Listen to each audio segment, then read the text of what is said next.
기도하겠습니다. 하나님 아버지 감사합니다. 오늘도 산지교회 주일 예배를 허락하시니 감사합니다. 아버지, 저희들로 하여금 계속하여 천국, 하나님 나라가 무엇인지를 알게 하시니 감사합니다. 오늘도 말씀 가운데 임하셔서 저희 안에 하나님 나라를 이루어 주옵소서. 성령 충만케 하사 저희로 하여금 하나님 나라를 발견케 하옵소서. 죄 많고 부족한 종을 십자가 뒤로 감추시고 오직 예수 그리스도만 밝히 드러나게 하옵소서. 감사하옵고 예수님 이름으로 기도드립니다. 아멘. 샬롬, 안녕하세요. 우리 주위분들과 인사 한번 하시죠. 또 새로 오신 분들도 계신데 기존 성도님들 좀 인사 좀 해주시고. 안녕하세요. 안녕하세요. 반가운 얼굴도 있고요. 또 김태환 목사님 네 분은 시골에 가셔서 오셨고요. 저는 항상 산지교회 대표 기도가 정말 성령 충만해요. 우리 김보환 성도님 간증에서 그랬잖아요. 그 대표 기도에서 팡 터지셨다고. 설교 말씀이 아니에요. 대표 기도 하나님 딱 그 한마디에 터졌다고 그러셨잖아요. 저는 홍정현 성도님 대표 기도 하실 때 설교가 필요가 없어요. 근데 어떻게 하시지? 제 설교문을? 해킹하시는 것 같아요. 우리 성도님들 대표 기도 하나님 이렇게 막 정말 기도하시고 준비하신다는 걸 제가 느끼는 게 대표 기도면서 깜짝깜짝 놀랄 때가 많아요. 어떻게 해킹을 당했나. 들어보시면 아실 거예요. 늘 그래요. 오늘 천국 비유 시리즈 이제 세 번째 시간입니다. 처음이 가라지 비유였고요. 두 번째가 겨자씨와 누룩 비유였습니다. 오늘은 밭의 감추인 보화, 좋은 진주 비유이죠. 천국은 하나님 나라, 하나님이 통치하는 나라라고 하였습니다. 또 세 가지 포인트가 있다고 했죠. 첫째는 하나님 나라에 관한 예수님의 주요 관심 무대는 이곳, 이 땅, 리얼 세계라고 했습니다. 둘째는 하나님 나라의 역동성으로 시간의 진행성, 공간의 확장성, 내용의 충만성이라고 하였습니다. 그리고 세 번째는 하나님 나라는 하나님의 백성을 통하여 이루어 간다는 내용이었죠. 오늘 본문은 바로 세 번째 포인트가 그 비유의 주요 내용일 겁니다. 하나님 백성이죠. 오늘 본문이 짧으니까 본문을 다시 화면에 올리고 말씀을 드리겠습니다. 먼저 이 본문에서 오해하지 말아야 하는 것이 있는데요. 말 그대로 천국 비유는 비유입니다. 이것을 문자 그대로 이해하면 안 되는 거죠. 예를 들어 책은 소중한 양식이다 라고 했다고 책을 먹으려 들면 안 되는 거예요. 본문에서 오해하지 말아야 하는 것은 하나님 나라, 천국을 돈 주고 사는 것이라고 이해하면 안 된다는 겁니다. 가진 재산 다 헌금한다고 천국을 소유하는 것이 아니라는 거예요. 천국은 사고 파는 것이 아니라는 겁니다. 종교개혁이 어디서 발단이 되었는지 아시잖아요. 캐톨릭에서 면죄부라고 이제 돈 받고 천국 티켓, 구원 티켓을 파는 것에서 시작된 거잖아요. 오늘 본문에서 밭이나 진주를 사는 사람에 관한 이 비유는 진정한 가치를 발견한 사람의 마땅한 행동에 관하여 말하고자 하는 것이지 천국이 돈을 주고 사고 파는 대상임을 말하고자 하는 것이 아닙니다. 또 오해하지 말아야 할 것이 있는데요. 그건 밭을 산 사람에 해당하는 것으로 도덕적 문제, 당시 법의 문제에 관해 말하고자 하는 비유가 아니라는 거예요. 그 당시에는 오늘날과 같이 은행원부가 발달하지 않았고 늘 전쟁과 약탈이 잦았던 시절이기에 값비싼 보물을 땅속에 감추어 두는 일이 적지 않았다는 겁니다. 그래서 밭에 감추어져 있는 보물을 발견하는 이야기는 종종 당시에 있었다는 거죠.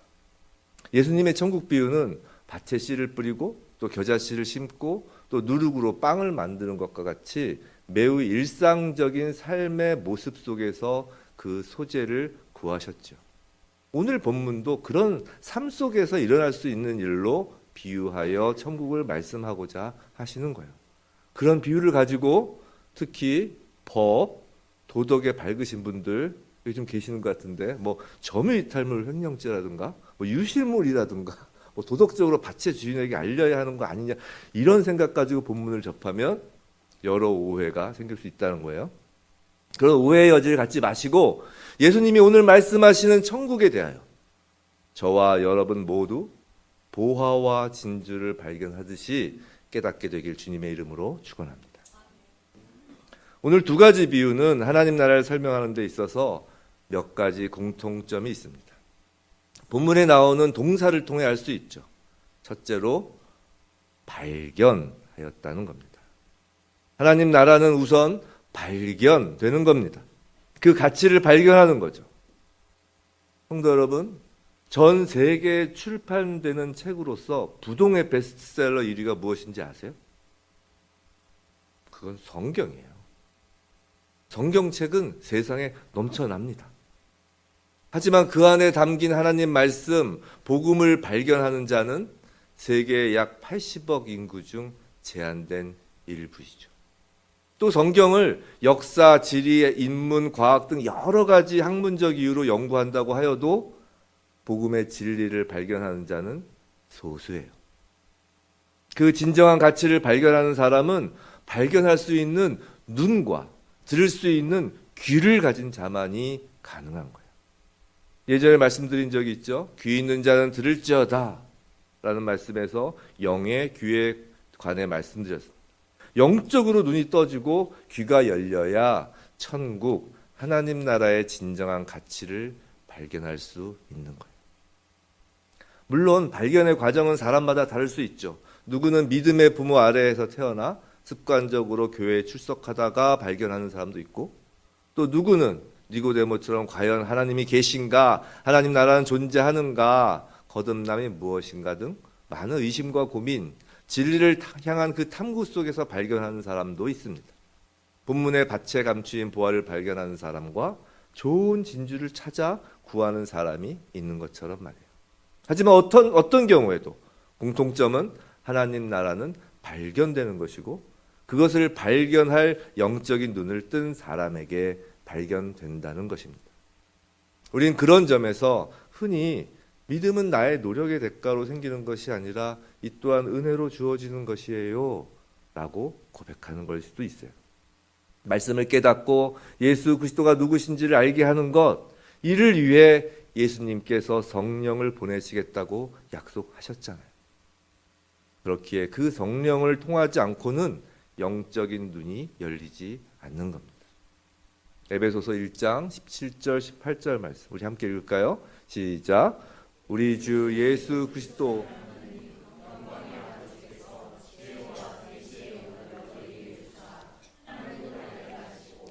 너희 마음의 눈을 밝히사 그의 부르심의 소망이 무엇이며 성도 안에서 그 기업의 영광의 풍성함이 무엇이며. 아멘.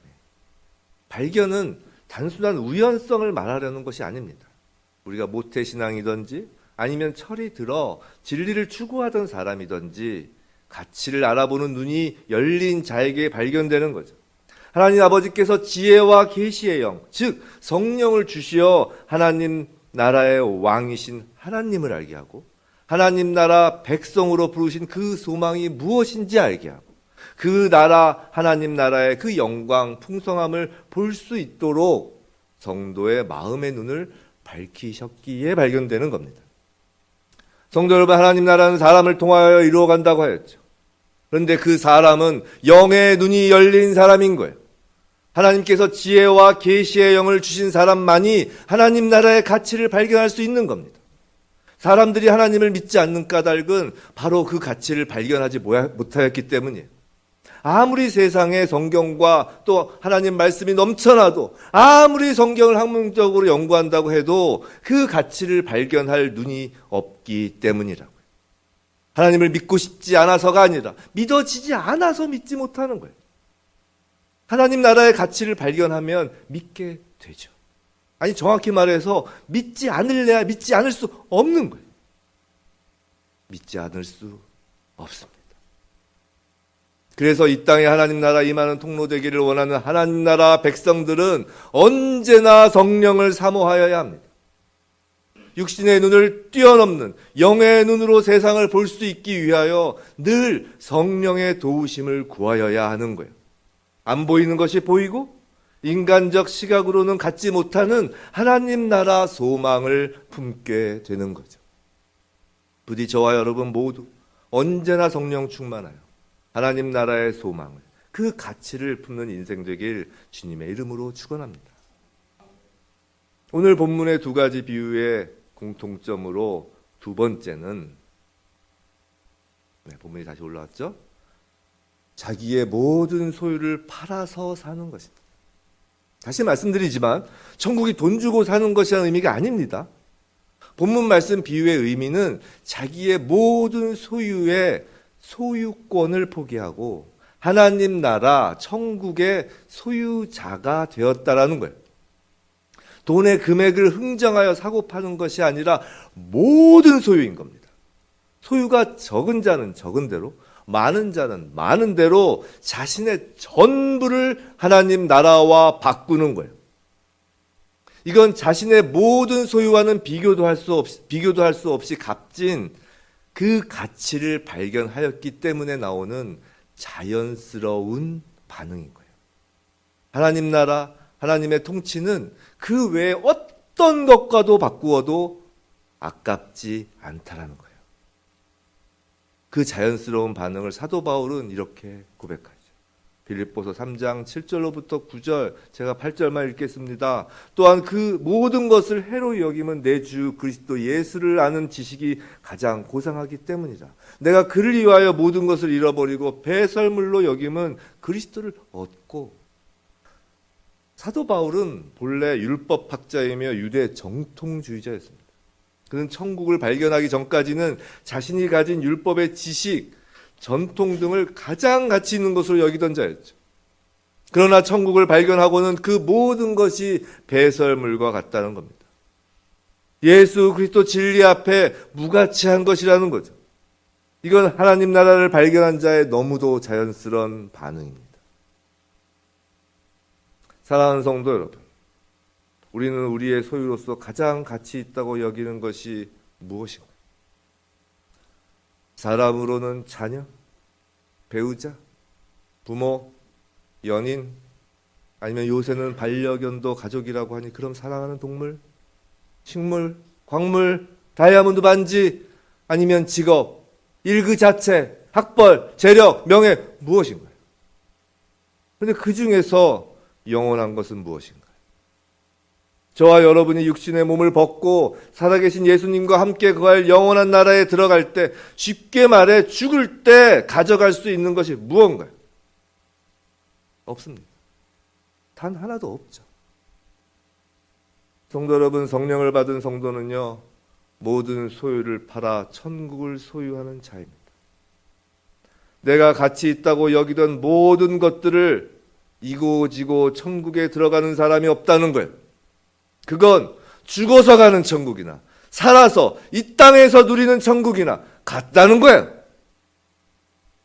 이 땅에서 살면서 성령을 통하여 천국을 발견하면 너무도 자연스럽게 사도 바울과 같이 다른 모든 것이 천국 앞에서는 소유할 가치가 없어지는 거예요. 그럼 하나님께서 우리로 하여금 하나님 나라에 들어오게 하시려고 우리가 가진 것을 다 내어놓으라고 하시는 건가요? 맞습니다. 다 내어놓으라는 겁니다. 그런데 그걸 강제로 내어놓으라는 것이 아니라 오늘 본문 비유와 같이 그 가치를 발견하였기 때문에 자연스럽게 내어놓게 된다는 거예요. 이것을 쉽게 표현하는 것이 청지기 개념인 거예요. 일전에 예수님의 대리인 설교를 한 적이 있는데요. 일맥상통하는 말입니다. 우리가 우리의 소유라고 생각했던 모든 것의 그 소유권을 하나님 앞에 내어드리는 것, 우리는 그저 하나님 소유를 관리하는 자라는 바로 우리들의 그 정체성에 관한 그 패러다임 시프트가 생긴다는 거예요. 하나님 나라를 발견하면 말이죠. 지난주 목요일 저녁, 그러니까 3, 4일 전 미국 산지교회 예배당에서 한 단체 모임이 있었어요. 크라운 재정이라고 전 세계에 지부를 두고 하나님 나라 재정 원리를 널리 퍼뜨리는 사역을 하는 단체가 있습니다. 그런데 그 단체 회장인 척 벤틀리라는 분이 한국을 방문하여 이곳에서 리더십 강의 및 포럼을 개최하였죠. 저도 맨 뒷자리에 앉아 강연을 들었는데요. 청직이라는 정체성 확립이 실제 삶 가운데 하나님 나라가 임하는 그 일에 매우 중요하다는 것을 다시금 확인하는 시간이었습니다. 세상에 속한 사람이나 하나님 나라에 속한 사람이나 잘 생각해 보세요. 돈을 버는 일, 저축을 하는 것, 투자를 하는 것, 누군가에게 돈을 주는 기부, 구제 사역하는 것, 가족을 부양하는 것 등은 재정과 관련해서 모두 공통된 요소라는 거예요. 그런데 결정적인 차이가 하나 있는데요. 그건 세상에 속한 사람은 그 소유자가 나인데 반해 하나님 나라에 속한 사람은 그 소유자가 하나님이라는 거예요. 즉 똑같이 돈을 벌고 쓰고 모으고 투자해도 그것이 내 소유냐 아니면 하나님 소유냐에 따라 삶의 질이 하늘과 땅이라는 거예요. 전자는 자신의 소유이기에 늘 불안합니다. 두렵죠. 탐욕이 생깁니다. 손해를 보면 억울하고 만일 모든 재정이 파탄나면 목숨을 버리기까지 합니다. 후자는 자신의 소유가 아니고 하나님 소유이기에 돈으로부터 자유롭습니다. 불안하지도 두렵지도 않죠. 무리한 욕심을 부릴 이유가 없습니다. 설사 손해를 보고 파탄이 된다 하여도 극단적인 선택을 할 이유가 전혀 없습니다. 다만 청지기이기에 충성할 뿐이죠. 돈이 많고 적음이 아니라 충성 여부만 하나님이 보시는 거예요. 이건 비단 재정에 국한되는 것이 아닙니다. 하나님 나라의 가치를 발견하고 하나님 나라를 소유하고자 하는 사람들을, 그런 사람은 자연히 자신의 모든 소유권을 하나님께 드립니다. 그리고 자신이 과거 주인이었던 모든 부분에서 청지기가 되는 거예요. 근데 가만히 생각해 보세요. 우린 과거에도 사실 주인이었던 적이 없어요. 오히려 내가 소유하고 있다고 생각했던 것들의 노예, 묶인 자였던 거죠. 그렇지 않은가요? 자녀가 나의 소유면 오히려 나 자신이 자녀에게 묶이죠. 돈, 명예, 권력, 일 그 자체 모두가 그렇지 않나요? 성도 여러분, 하나님께서 저와 여러분에게 하나님 나라를 보여주시곤 저의 모든 소유를 내어놓으라고 하시는 건 하나님이 가난해서도 아니고요. 하나님이 돈이 필요해서도 아닌 거예요. 이 땅, 세상 만물의 주인은 오직 한 분 하나님 소유자는 뭐가 아쉬워서 내놓으라 하시겠어요? 하나님은 진정한 자유를 주기 원하시는 거예요. 묶였던 사슬을 푸시는 거라고요. 진정한 하나님 나라의 가치를 소유한 자에게 청직이라는 소명을 주시고 이제부터는 하나님 소유의 것들을 관리하고 다스리라고 하시는 거라고. 성도 여러분, 지금 여러분 명의로 된 통장, 집, 부동산, 차 등 재산 목록의 명의를 하나님으로 바꾸려고 은행과 동사무소로 가라는 것이 아니에요. 한번 은행과 동사무소에 가서 해보세요. 창구 직원이 어딘가에 전화할 수 있을걸요. 아마 하얀 앰뷸런스가 올 수도 있어요. 또 그렇다고 그걸 다 팔아 교회나 구제헌금으로 내라는 건 더욱 아니에요.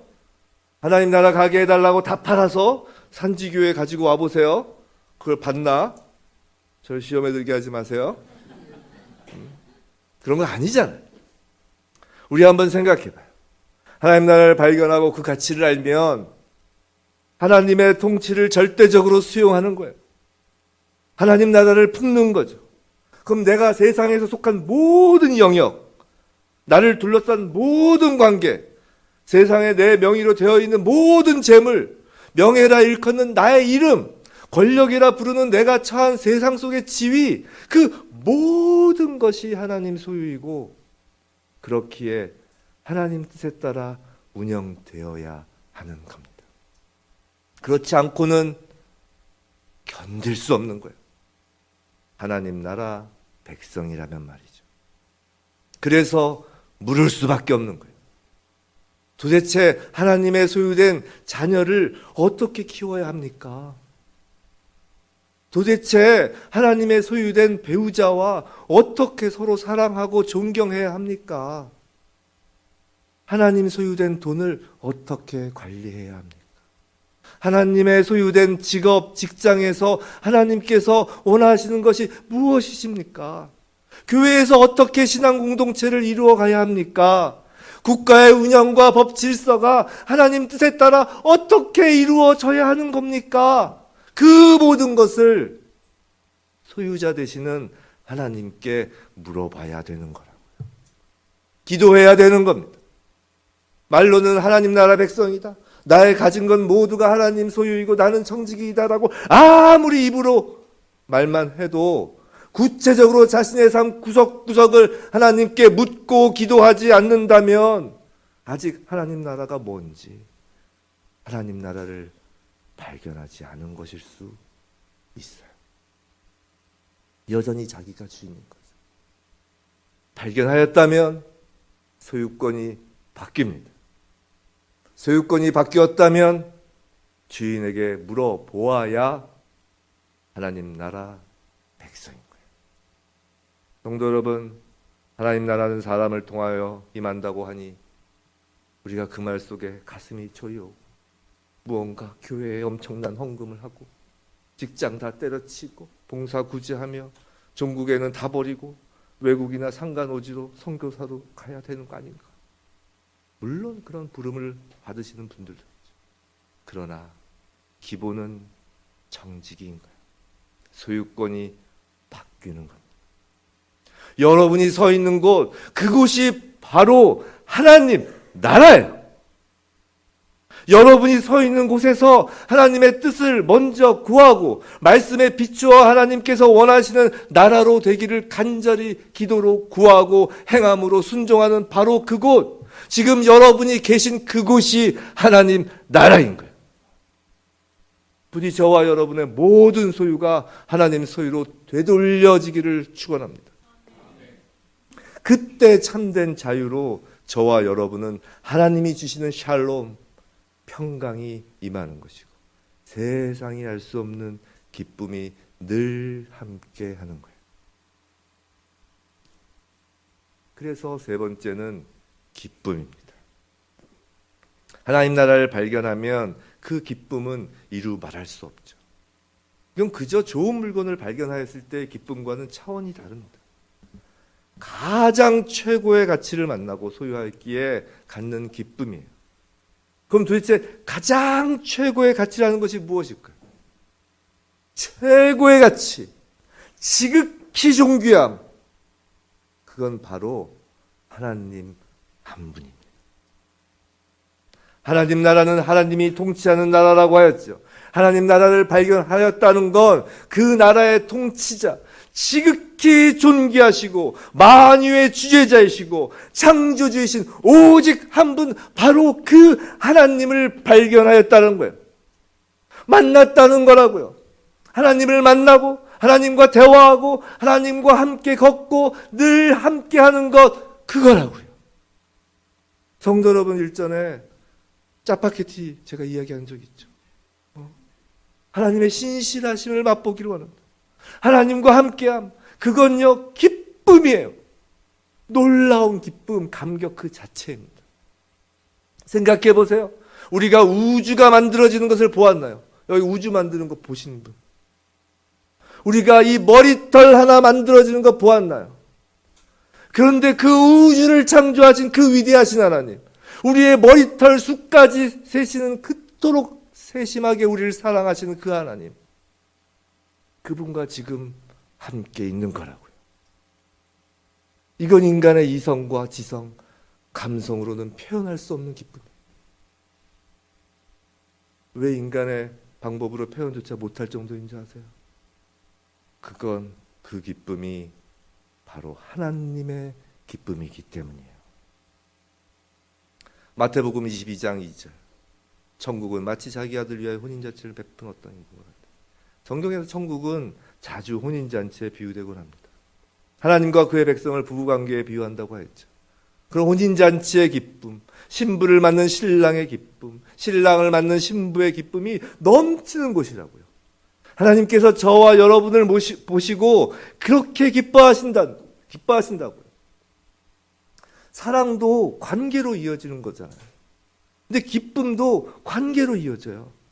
우리가 정말 사랑하는 사람이 기뻐하면 우리가 너무 기뻐요. 사랑하는 사람이 기쁜데 제가 기뻐하지 않으면 이상한 거예요. 우리가 하나님 나라를 발견하면, 하나님을 뵙고 함께하면 하나님의 그 기쁨이 우리의 기쁨이 되는 거예요. 하나님이 우리를 하나님 백성 삼으시는 건 하나님의 그 놀라우신 기쁨 안에 우리도 기쁨을 누릴 수 있도록 하시는 거라고요. 우리를 일시키려고 하시는 게 아니에요. 그 기쁨을 누리라는 거예요.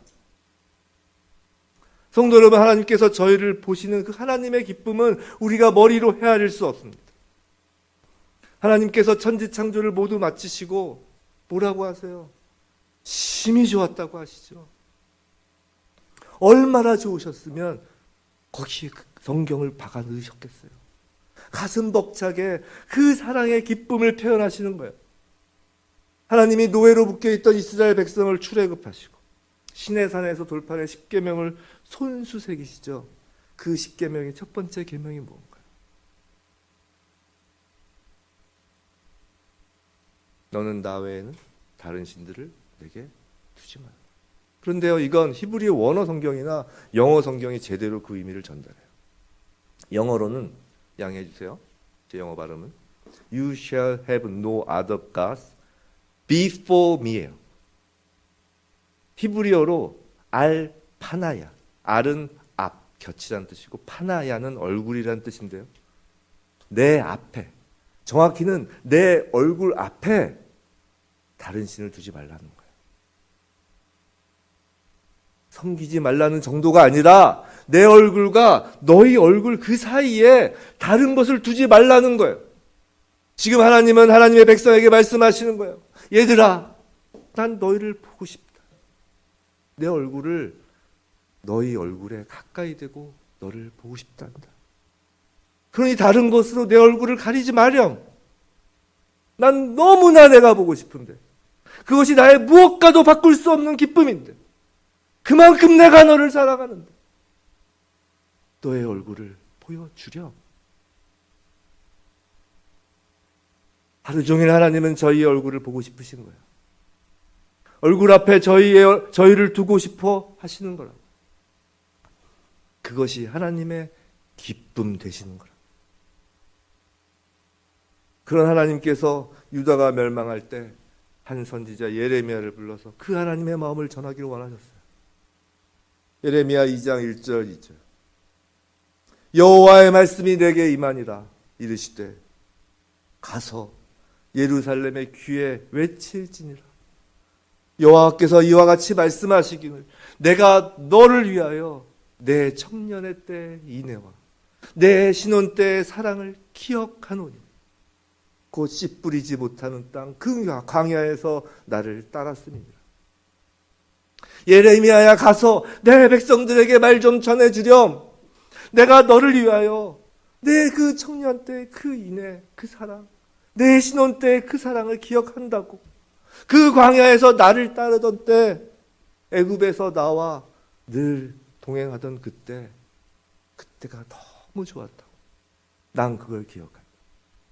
이 말을 전해주라 이라고 하나님이 말하시는 거예요. 하나님을 등지고 바알과 아세라 등 온갖 우상과 이방신을 쫓았던 이스라엘을 애타게 부르시며 신혼 때의 사랑을 기억하신다고 애통해 하시는 거예요. 그리고 그 애통함, 그 간절함, 그 사랑이 바로 십자가인 거예요. 성도 여러분, 저희가 모든 소유권을 포기하였나요? 진짜 저희 쪽에서 가진 모든 것을 하나님 앞에 내려놓았나요? 아니에요. 모든 것을 내어주신 쪽은 하나님이십니다. 독생자 예수 그리스도, 성자 하나님, 바로 하나님 자신을 십자가에 내어 놓으셨잖아요. 왜요? 저희와 얼굴을 마주하기 위해서요. 하나님이 기억하시는 그 청년 때의 인애와 신혼의 사랑을 회복하기 위해서 말이에요. 우리를 향하신 그 하나님의 그 사랑이, 우리를 발견하신 하나님의 그 기쁨이 성도 여러분 느껴지시나요? 저와 여러분이 하나님 나라를 소유하였다면, 진정 하나님과 함께 한다면 그 존귀한 하나님 그 사랑의 기쁨이 저희의 기쁨이 되지 않을 수 없는 거예요. 지금 하나님을 보세요. 날마다 하나님의 얼굴을 구하세요. 세상이 줄 수 없는 기쁨이 저와 여러분 삶에 넘쳐납니다. 하나님의 사랑이 저희 안에서 생수처럼 솟아나는 거예요. 성도 여러분, 하나님 나라를 소유하면 기쁨이 넘칩니다. 그 기쁨은 다른 어떤 것도 아닌 오직 하나님 아버지 한 분, 오직 예수만 바라봄으로 받는 기쁨인 거예요.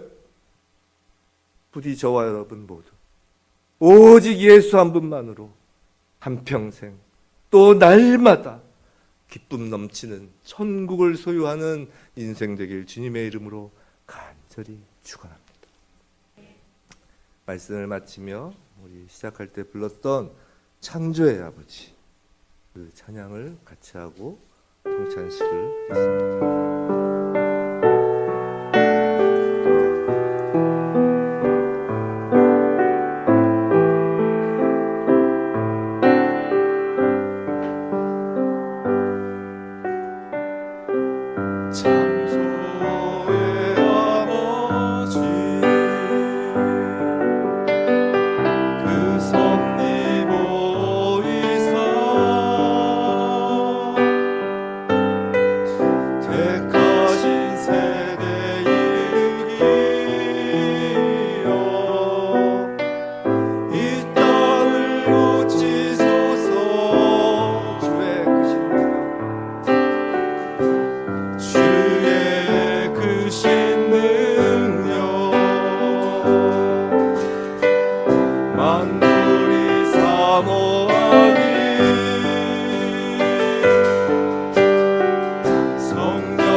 창조의 아버지, 그분이 저희의 아버지 되십니다. 그 창조의 하나님이 저희의 아버지 되십니다. 하나님께서 하나님 나라를 저희에게 보이십니다. 하나님의 통치를 보이시는 거예요. 저희들을 택하신 분은 하나님이십니다. 저희들을 통하여 이 땅에 하나님 나라가 임하시기를 간절히 원하시고 이 찬양을 하시면서 저희를 통하여 이 땅을 고쳐달라고 기도하는 가운데 찬양하시며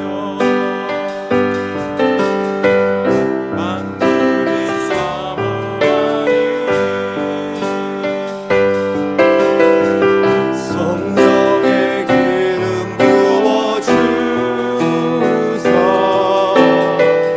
이 시간 임하소서 주 영광 여기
아버지, 오늘 말씀을 통해 천국에 대하여 알려주시니 감사합니다. 아버지, 지금 이 땅 이곳을 보아주옵소서.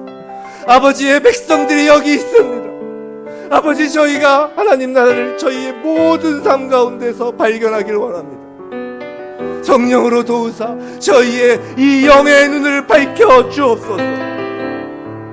아버지, 아버지의 통치하심에 저희의 모든 삶이 놓이길 원합니다.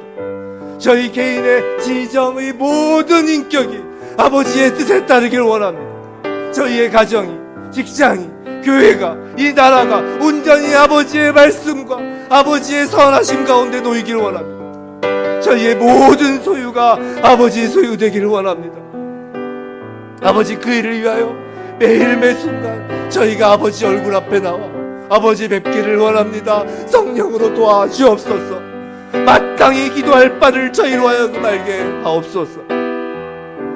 아버지와 저희 사이에 그 어떤 다른 것도 놓이지 않길 원합니다. 아버지의 저희를 향한 그 애타는 마음,